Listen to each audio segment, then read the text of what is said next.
Nosso tema hoje é construção, ascensão, queda e reconstrução. Essa temática, de fato, é baseada nas experiências de vida do pastor Técio Santos. Mas para iniciarmos, quem é o Técio? Ô Fábio, primeiramente eu quero louvar a Deus pela sua percepção, sensibilidade e o curso profético que você deu quando colocou esse tema aqui. Construção, ascensão, queda e reconstrução.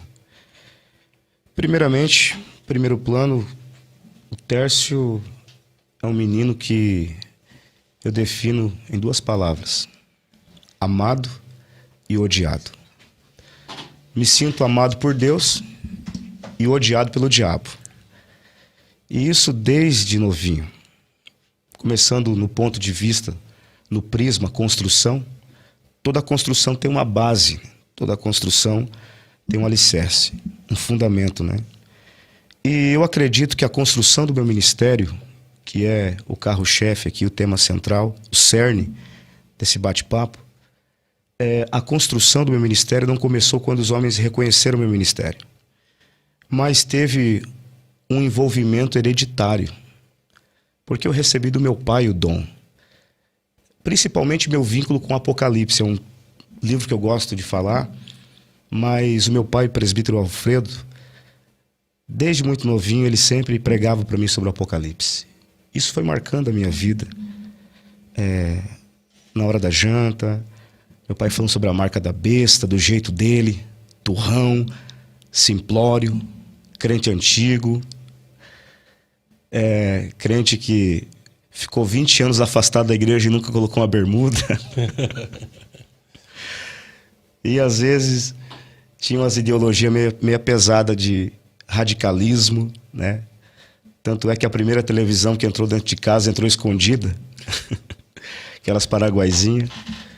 E o dia que meu pai descobriu que a TV estava dentro de casa, ele abominou. Depois se afastou da igreja e ficou 20 anos viciado em novela. E eu digo novela do SBT, o Apocalipse lá em casa. Mas meu pai, com toda essa inquisição religiosa que ele aprendeu, embora muito espiritual, homem de oração, deixou para mim a cerdade, né? Transpôs para mim o dom da palavra. Então eu aprendi com meu pai a ler a Bíblia. E eu me recordo que sempre fui uma criança atormentada. Eu creio muito na linguagem dos sonhos. E eu percebia que havia muitos pesadelos, sempre tendo pesadelos com demônios me devorando a minha carne. Acordava assustado, corria, pegava a Bíblia. Isso muito novo, com 9 anos, tinha medo de trovão, de relâmpago, corria, abria a Bíblia.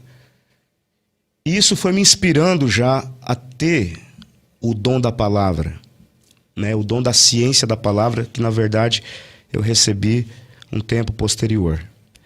Mas para você entender, Fábio, nesse período em que eu estava me descobrindo como leitor da Bíblia, criança, o meu pai se afastou da igreja. Nós tínhamos culto. Morava na rua Tomás Francisco Garcia, lá em Camboriú, bem ao lado de uma ponte que faz a divisão entre Balneário e Camboriú. E lá fazíamos culto. Logo depois meu pai acabou se afastando da igreja. E logo eu senti a opressão do diabo em querer manipular minha mente, né? Comecei a ser tendencioso para as coisas do mal. Maldadezinhas que começaram com brincadeiras. Aí eu comecei a frequentar, isso com 11 anos de idade, uma boate. Com 11 anos. Uma boate, vivia na frente da boate. Mas como conseguia entrar com 11 Não, anos? vivia na frente da boate. Na frente. Uma boate chamada Drinks Bar, Beira Rio. Aí tinha o Virtual Café na mesma rua. Virtual Café é uma boate que tem até hoje, mas na época ficava na Rua Biguaçu.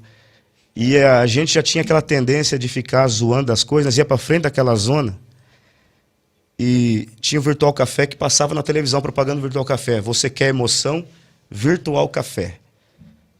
O Virtual Café, a figura da propaganda deles era uma serpente e uma maçã. Tem até hoje lá, agora está na Marginal, mas eu não frequento mais lá, fique tranquilo.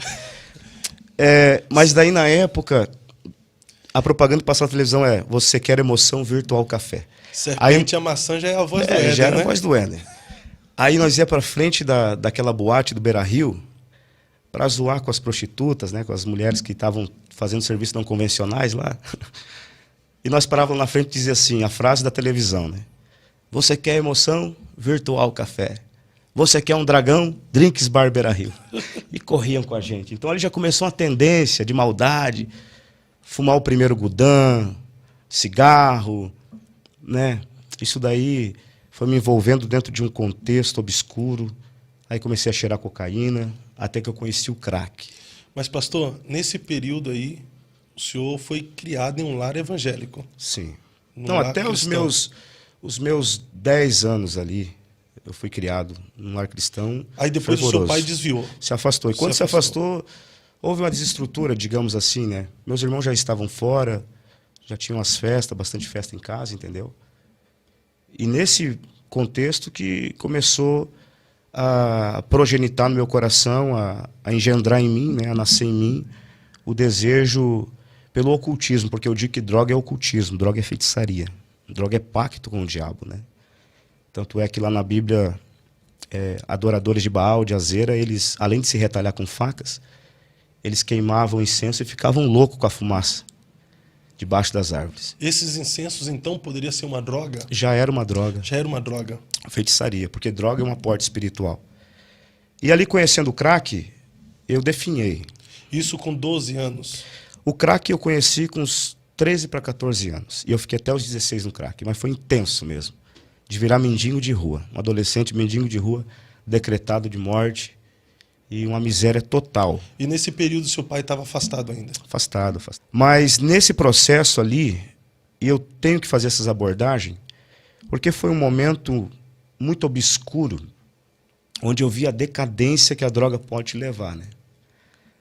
Ali eu comecei a ficar conhecido como nóia, como o drogado. E o problema, eu estava conversando ontem com pastores sobre isso. Eu olho para o bairro dos Municípios, é um lugar que tem muito drogado hoje, entendeu, Fábio? É um lugar que predomina o crack lá. Na Quinta Avenida ali. Eu amo aquele bairro, me criei naquele bairro.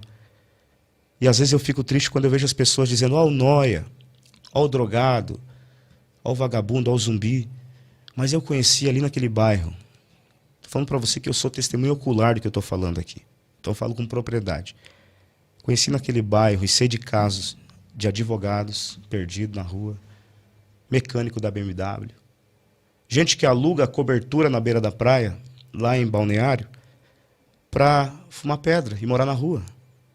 O cara tem uma cobertura lá e o cara mora na rua, o cara fuma pedra. E é uma questão de inteligência. Se o ser humano for um pouco maduro e não tão ignorante, ele vai entender a persuasão e a capacidade que a droga tem de te ludibriar, de te enganar. Porque às vezes o carro que eu tanto quero, a casa que eu tanto quero, o apartamento que eu tanto quero, o cara renunciou à família que muitas pessoas desejam, o cara renunciou para estar na rua. Então isso é sinônimo que a droga é muito poderosa. O crack é muito poderoso. É sedutor. Sedutor demais. Tanto é que cientificamente nem a relação sexual, o orgasmo, se compara ao efeito. Eu lembro da primeira vez que eu usei crack com um gringo. Nós começamos, onde eu moro hoje, na Rua Brusque, nós começamos a vender. E eu lembro da madrugada que eu usei crack e a sensação foi singular, única. Isso a primeira vez? A primeira vez, adolescentezinho ali. 13 para 14 anos. E a primeira vez foi algo extraordinário, vou dizer assim. Só que logo vem a depressão, logo fica depreciado as coisas. E eu tenho que falar isso aqui para pessoas que vão me ouvir. Parar de julgar um pouco o usuário de droga, o craqueiro, não chamar de nóia. Tentar entender que no futuro, queira Deus que não, mas você pode ter um parente, ou até mesmo eu conheci pessoas como um amigo meu chamado Rafinha, que ele... Um dia eu estava... Olha só, Fábio, o que eu fazia? Eu era um golpista de primeira, cara. Olhando agora, era golpista de primeira. E essas histórias aqui, meus irmãos aí, se estiver ouvindo, eles vão lembrar a capacidade que eu tive. Nós criamos uma fábrica na época chamada Gasparzinho, que era do Tá Empenhado. Sabe a história do Tá Empenhado? Não sei. Conta pra mim. A história do Tá Empenhado é o seguinte: eu tenho um som para vender, Fábio. Ah, mas cadê? Tá lá na boca, tá empenhado. Tu tem que me dar um dinheiro para me buscar. Só que daí começou a queimar esse negócio do tá empenhado e eu comecei a ser mais ousado. Aí eu comecei a ir nas eletrônicas, pegar videocassete estragado e vender como se estivesse funcionando. Depois eu vendi caixa de tomate como se fosse DVD, Homer. E virei um enganador de primeira. E eu me recordo que um dia, eu não sei de onde, eu estava com um cinto de segurança para vender. Sabe o que é o cinto de segurança, cara? Eu não sei de onde eu tirei, eu estava com estojo, o cinto de carro todo. Eu tava, não sei de onde eu tirei, eu estava com um cinto de segurança para vender, cara. E fui para uma festa no Rally Motos, que era uma oficina que tinha lá o Fabiano, o Eliseu, o Edinho. Aí eu encontrei o Rafinha, surfava comigo desde novinho. E o Rafinha chorou e disse: Ter, sai dessa vida, cara. Pô, tu era um cara que se vestia bem, tu era um cara que andava por aí. Agora sai dessa vida, virou um nóia. Pois, falo isso com tristeza, cara. Passou o tempo, o Rafinha viciou em crack e morreu assassinado.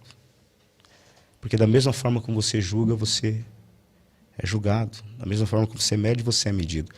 Então a minha vida foi de mal a pior naquele contexto. Mas como eu falo pra ti, foi 2, 3 anos assim de intensa entrega para essa vida miserável. De intensa entrega de só vivendo com maluco, só andando com louco. Isso na fase de adolescência e juventude. Adolescência. Né? Mas, chefe, antes do senhor continuar, todo excesso esconde uma falta. Uhum. Tem como diagnosticar o que levou você a essa atitude, a essa decisão de ir para as drogas? Sendo que seu pai era crente, cristão, certo, te ajudava com princípios bíblicos, uhum, não sei, mas talvez tinha uma família saudável. Ele se afastou. Esses princípios não ficam enraizados em você? O que te levou a experimentar as drogas? Ficou tão incutido isso em mim, Fábio, que eu... Sabe aquelas caixinhas de rica promessa? Sei, aquela que você tira o... Eu só andava com aquilo lá no bolso, cara. Eu ia roubar com aquilo no bolso, olha a loucura. Então existe a visão demonológica e a visão teocêntrica da coisa. Não quero aqui espiritualizar tudo. Também não estou culpando meus pais. Falta nenhuma. Mas falo da minha vida, porque eu tenho que falar de mim, né? Sim. Falar por mim, né? É o lugar de fala que eles querem, então o lugar de fala eu estou falando por mim. Eu acredito que na minha vida foi puramente forças ocultas que me levaram, porque eu falo para você que eu tinha uma diversidade de sonhos, eu era uma criança atormentada. Você está me entendendo? Entendi. Então ali eu comecei a fumar o primeiro cigarro com os amigos, dentro daquele grupo. E o meu bairro, nessa época, eu estou com 35 anos, por exemplo, aí na época dos anos 2000, né, o meu bairro estava infestado, devastado pelo crack. Hoje tem uma série a gente chama até de ícones do bairro, bêbados, que, cara, os caras se criaram. Por exemplo, eu vi no bairro, e eu tenho que falar desses caras, quero mandar até um abraço para alguns deles. Eu vi no bairro cara vender 3 lâmpadas queimadas e uma funcionando. Para fumar pedra, essas lâmpadas claras, na época era muito caro. O cara vendeu 3 lâmpadas queimadas e só uma funcionando. Sabe como? Como? Ele dava pro cara testar. Entendeu? Ele dava pro cara testar, aí o cara tá funcionando. Dava a lâmpada para ele pegava a mesma. Olha a loucura, mano. Então eu vi isso acontecer dentro daquele bairro. E daí eu fui de mal a pior, aquela vida miserável. Aí começou a correr meu nome dentro de uma esfera de muita conspiração. E para nós acelerar aqui, com 16 anos, estou eu debaixo de um barco de pesca, lá na Barra Sul, atravessando da Barra Sul para Barra.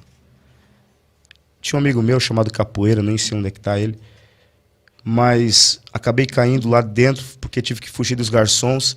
Fomos tentar roubar um restaurante, deu tudo errado. E debaixo de um barco de pesca, com 16 anos de idade, eu fiz uma oração para Deus. Quando tinha uns 4, 5 carros de polícia que já tinham falado que iriam me matar se me encontrassem naquela madrugada. E ali debaixo daquele barco de pesca, eu disse: Deus, se tu de fato existe, muda a minha vida, transforma a minha história, me livra disso. Fiz, não nessas palavras, mas foi a oração de um adolescente que se criou na igreja até os 10 anos ali, e tinha uma noção, uma criança que tinha uma noção. Essa oração você tinha feito com quantos anos? 16 anos eu fiz Já oração. afundado nas drogas? Não, no crime? debaixo de um barco de pesca, fugindo de 4, 5 carros da polícia. E essa história é conhecida lá em Balneário Camboriú, entendeu? E meus familiares, quem sabe, sobre a minha vida, vai lembrar dessa história. E ali eu fiz aquela oração. Disse: o Senhor me guardar, o Senhor me livrar, eu vou te servir. Não nessas palavras, né? Mas nas palavras lá do momento. Pois Deus me guardou, me livrou. Aí eu fui para uma igreja, eu tive um encontro com Deus em um congresso. E quando eu falo que na minha vida foi tudo acelerativo, foi tudo muito rápido, eu aceitei Jesus numa sexta-feira e fui batizado domingo de manhã do mesmo final de semana. E eu fui batizado cabeludo, de brinco na orelha, carteira e isqueiro no bolso. Carteira de cigarro. Jesus me batizou com o Espírito Santo. E eu comecei a congregar na Assembleia de Deus. Até mandar um abraço para a pastora Marilda, aí que está meu pai na fé. Eu comecei a congregar na Assembleia de Deus da congregação da Rua Biguaçu, que era uma salinha lá em Balneário Camboriú. Congreguei lá. A Marildo vai saber dessa história, depois pode até comentar o pessoal aí. Eu não pude sentar 6 meses com os jovens no banco. Porque ele falou: vou te testar. Porque era muito terrível, entendeu? Tipo, era inadmissível eu sair de onde eu saí, porque jovens da minha idade, adolescentes, estavam morrendo. E eu fiquei num teste de 6 meses ali. E ali eu comecei a servir a Deus. Ali na Assembleia de Deus da Rua Biguaçu, em Balneário Camboriú, eu tive um encontro com Deus. E foi ali que Deus começou a fazer promessas para minha vida. Eu acredito na minha geração, fui escolhido para mudar essa nação. Eu acredito na minha geração, fui escolhido para mudar essa nação.